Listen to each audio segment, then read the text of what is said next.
Alright, let's talk about the middleweight division because, man, it's in a really interesting spot right now after UFC 312. There's a lot of movement happening, and when you look at the top 5 or even the top 10, it feels like a lot of these guys are kind of stuck in limbo. Some are coming off big wins, some are looking for redemptions, and others just need the right matchups to stay relevant. So today I figured I'd do the UFC a solid. I'm gonna play matchmaker. I'll go through the division, break down the contenders, and see what fights make the most sense moving forward. Who should be fighting who, what matchups will actually shake things up, and most importantly, which fights will get us closer to a clear title picture. Oh, and before I forget, some fighters won't be mentioned since they're already booked for upcoming fights, like Jared Cannonier. He's fighting Gregory Rodriguez this Saturday, so he's out of the discussion. Same with Marvin Vettori and Roman Dolidze, since they're already set to fight each other. Just wanted to throw that out there. Alright, let's not waste any more time and let's get right into it. First up, Dricus. Now this one's pretty obvious.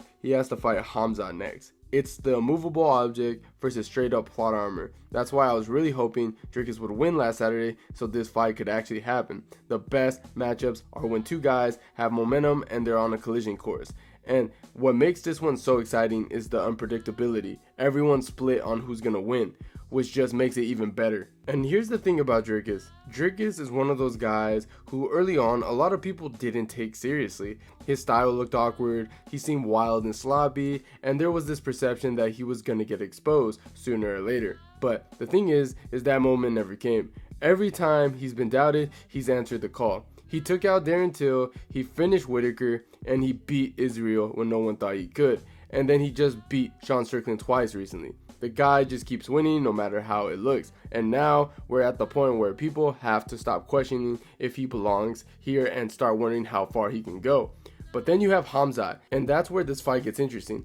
Khamzat is that guy that people see as this unstoppable force. We've seen what he's done to his opponents, well, at least most of them don't even last around.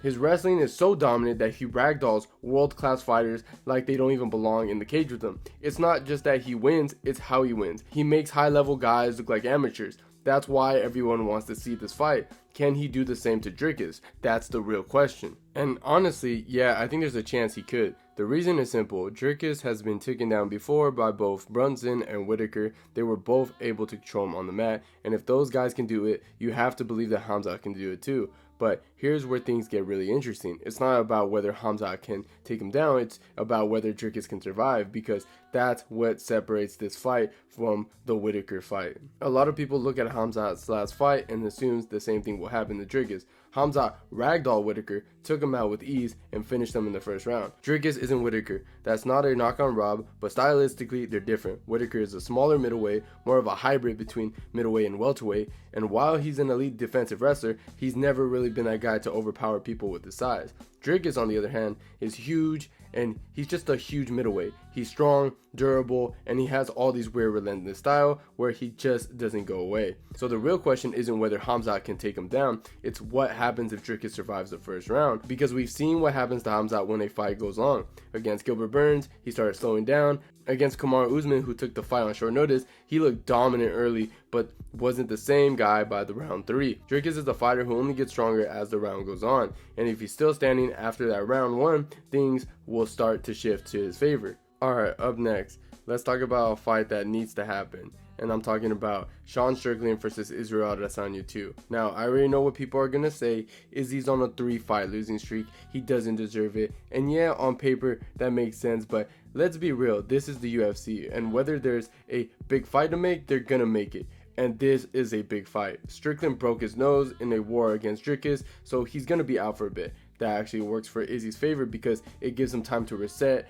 train, and build momentum. Some people are pushing for Strickland versus Whitaker, which would be fun, but stylistically, it's not as intriguing as a rematch with Izzy. Izzy is ranked number 4, Strickland's ranked number 1, so from that standpoint, it's not even that crazy. The real reason that this fight should happen is because it's going to be way more competitive than the first one. When they fought the first time, Izzy was still relying on his usual point style, chopping the legs, keeping distance, trying to control range. That played right into Strickland's strength. Sean is at his best when he's the one that's pressuring forward, consistently walking his opponents down, and taking away their ability to set up their shots.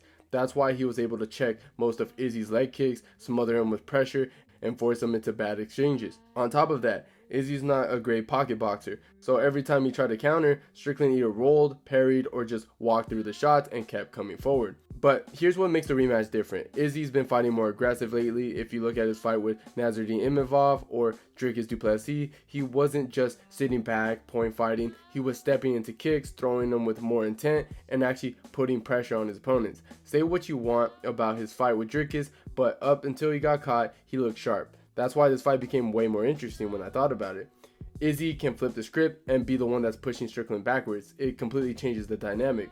Now, Strickland's defense is solid, and his ability to march forward while staying composed is one of the best in the division. But if Izzy fights with the same aggression, mixing up his kicks and actually pressuring, he could cause some serious problems for Sean. Last time, he let Strickland dictate the pace and kept him reacting the whole fight.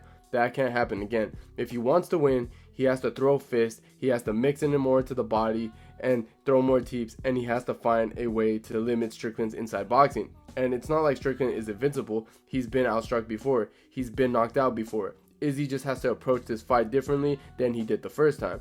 Now, does that mean that Strickland is just going to fold? His pressure, his gas tank, and his durability are all major factors. If Izzy doesn't do real damage early, this could turn into a long, draw-out fight where Strickland slowly breaks him down.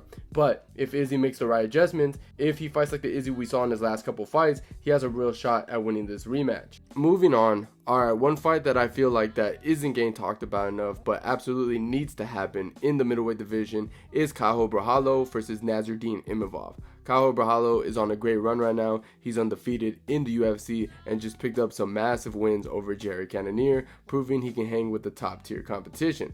But now he needs another high level opponent to truly establish himself as a contender, and that's where Imavov comes in.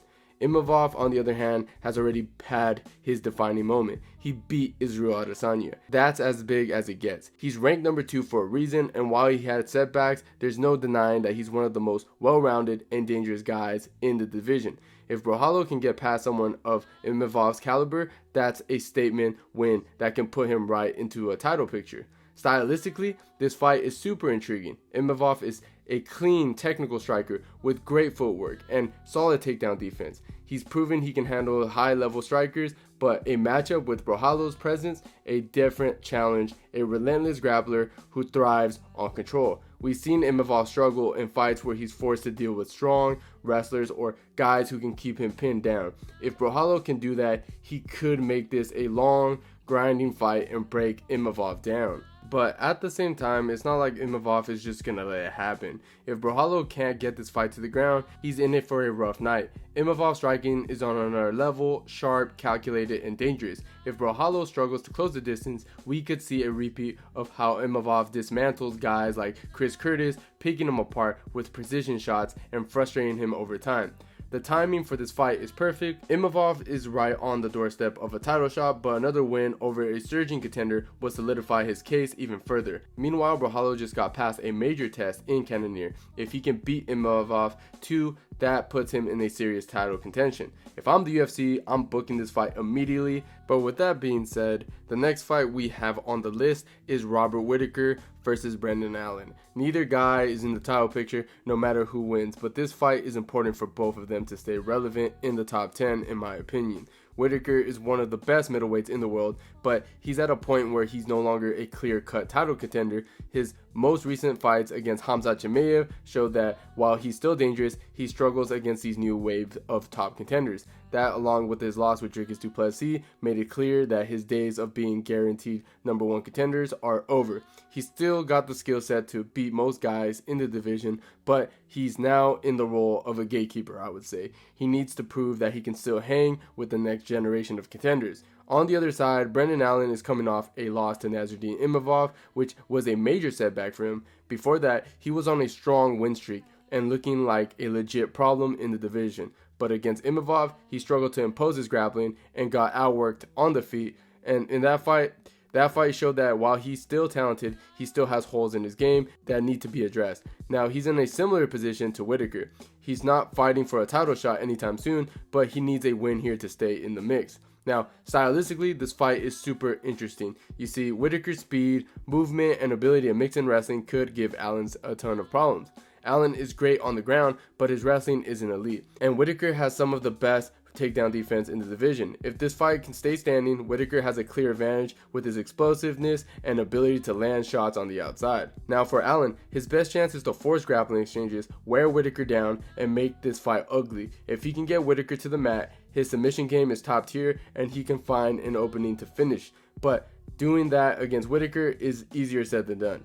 And now the last fight that needs to be booked is Paulo Costa versus Anthony Hernandez. And honestly, this might be one of the most interesting matchups on the list. Costa has been on the decline, there's no hiding that. He hasn't won a fight since 2022, and while he's still dangerous, he's not the same guy who bodos through the division on his way to a title shot. His pressure, his explosiveness, and ability to throw in heavy combinations are still there, but his performances have been inconsistent, and he struggles to keep up with the top guys. That's why a fight with Anthony Hernandez makes so much sense to me. Hernandez has been quietly making a name for himself, and his style could be a serious problem for Costa. He's got a high level grappling, relentless cardio, and a pace that wears guys down. If Costa can't put him away early, Hernandez has the tools to drag him into deep waters and break him. But here's the thing, Costa is not easy to break. One of the most underrated attributes is how powerful he is at getting back up. Even when guys take him down, he explodes right back to his feet,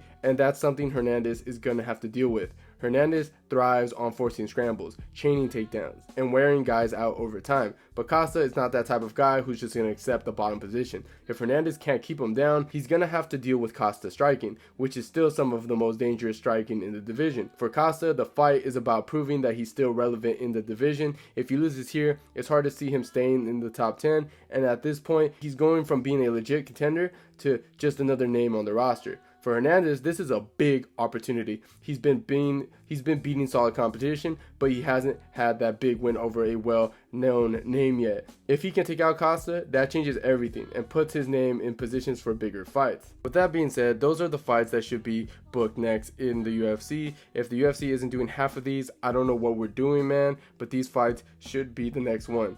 But with that being said, I hope you guys enjoyed the video, and if you guys did, please leave a like, and don't forget to subscribe to the channel if you haven't already, and like always guys, I'll see you guys on my next one.